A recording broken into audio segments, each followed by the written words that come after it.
up, it's Mike. It's Dan. We did this video and we want to bring it to our new home here. That's right. We really like this video because it is terrifying. Dude, guys, do not watch this in the dark, okay? And I was literally like, yo, Mike, I'm not going out tonight, man. Yeah, I forgot how scary this video was when we did it. So we wanted to present it to you. If you haven't seen it, take a look.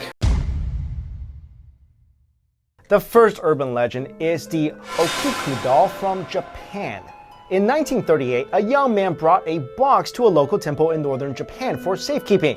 Inside the box, there was a ceramic doll along with the ashes of his dead sister. Creepy. He had bought this doll for his sister Okiku 20 years ago, and she had played with it every day. Unfortunately, she tragically died a year later, when she was only 3 years old. The brother went off to fight in World War II and did not come back to the temple until 1947. When he saw the doll again, he was extremely surprised. The doll's hair had grown down to its shoulders. Later, a specialist from Hokkaido University examined a piece of the doll's hair and concluded that it was human hair. Creepy!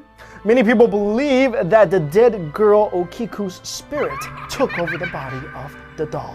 To this very day, the doll resides in that temple, and it is said that even though the doll's hair is annually trimmed, it always grows back. Kuchisake Onna. Kuchika what? Kuchisake Onna. She's a lady that children encounter when they walk home alone at night. Kuchisake is a lady that walks alone at night and covers herself with a surgical mask. Wearing a surgical mask is not uncommon in Asia if someone is sick and don't want to infect other people. She approaches children walking by themselves at night and asks them, "Am I pretty?" And if you say no, you die.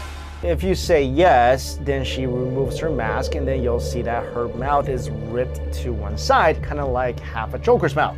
Then she asks again, "Am I pretty?" If you say no, you die again! Well, here's the catch. If you say yes and lie, be nice to her, then she'll make your face look just like hers. Well, is there any way that I can escape? Well, some people say that if you tell her you're in a hurry to get somewhere and can't talk to her, then she'll excuse herself for bothering you and just leave. Not from Thailand. So in the early 1800s, a husband went off to war. Seems like a theme here. Leaving behind his beautiful and very pregnant wife, who was named Nak. The husband returned from the war and came back to his wife and child. Everything seemed fine. However, his fellow villagers had become distant since he left, and whoever he tried to talk to mysteriously died soon after. He came home one night and quietly entered the house. His wife didn't notice, and with her back to him, she dropped her comb and it fell through a small crack in the floor. She then stretched her arm and it went right through the floor. Then she grabbed her comb. The husband then realized that something was horribly wrong with his beautiful wife, and then he ran to the nearest temple. He was then told that his wife and child both died during childbirth. All the villagers knew that he had been actually living with a ghost, but anyone who tried to tell him were soon killed by the ghost of the wife. At this time, the ghost wife, who was called Lady Nak, or in Thai, May Nak, found out what happened and tracked down the husband to the door of the temple. She couldn't enter since it was holy ground, so she terrorized the locals to vent her frustrations. She caused so much trouble that a famous Thai monk captured Maynak and sealed her in his wristband. It is said that the wristband came into the possession of the royal family and has been passed down ever since. Later, a shrine was created for Maynak and her child, and people visit each year to make offerings, asking for a safe childbirth or for their husbands to be exempt from going to war. Guy in a red cape from Japan. Because he wears a red cape, his name is literally Red Cape, or in Japanese, Akamanto. Oh, and did I mention he had a pretty boy face? Here's my question. How come all the pretty people turn out to be like horrible, disfigured monsters in these urban legends? It's like, it makes me not trust any good looking people. Anyways, it's said that in Japanese bathrooms, you should never go to the very last stall. Well, if you're in Japan, you're sitting on the toilet in the last stall. You're just, conducting your business, and suddenly you hear a voice. Would you like red paper or blue paper? I pick red. Wrong. You're killed. Okay, I take it back. I pick blue. Wrong again. You die again. Okay, wait. Is this another trick question? Like, should I just not answer again? Bingo! Refuse his offer. Just go, no thanks, no paper, not today, blah, blah, blah, and you'll be fine. This urban legend about Hitobashira, which translates to human pillar. This is a famous story involving the construction of the Matsu Castle in South Japan during the 17th century.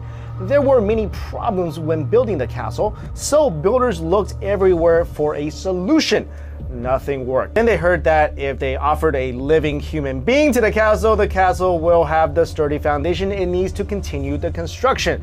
Of course, a live human being. Why didn't I think of that? The builders went downtown where the local Bon Festival was being held and captured the most talented and again, beautiful dancer. That thing with beautiful people again. Yeah, if you're beautiful, you gotta watch out because you're gonna end up in some weird urban legend. Well, ever since they buried her alive in the cornerstones of the castle, the structure stabilized and the construction did not encounter any further complications. Legend never mentions her spirit appearing, but does say that each time a girl danced in the streets of Matsu, her anger will shake the entire castle from the structure's very foundation.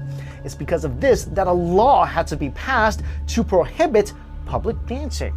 Well, there you go. Hope you didn't watch that at night or in the dark. You know what? How come in Japan they think of some of the craziest stuff? Like, I'm growing up watching American horror movies. They weren't that scary. Yeah, like Freddy Krueger, Jason. If you think about it, you're like, okay, an indestructible demon. You know what? If we put our mind to it, we can kill this thing. They're not even indestructible.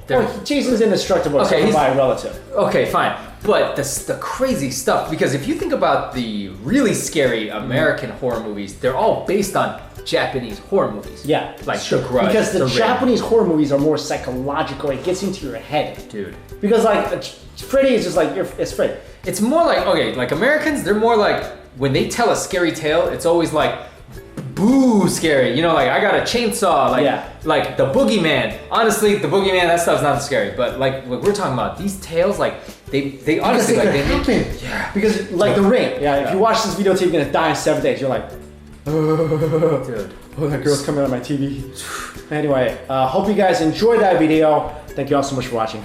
Later.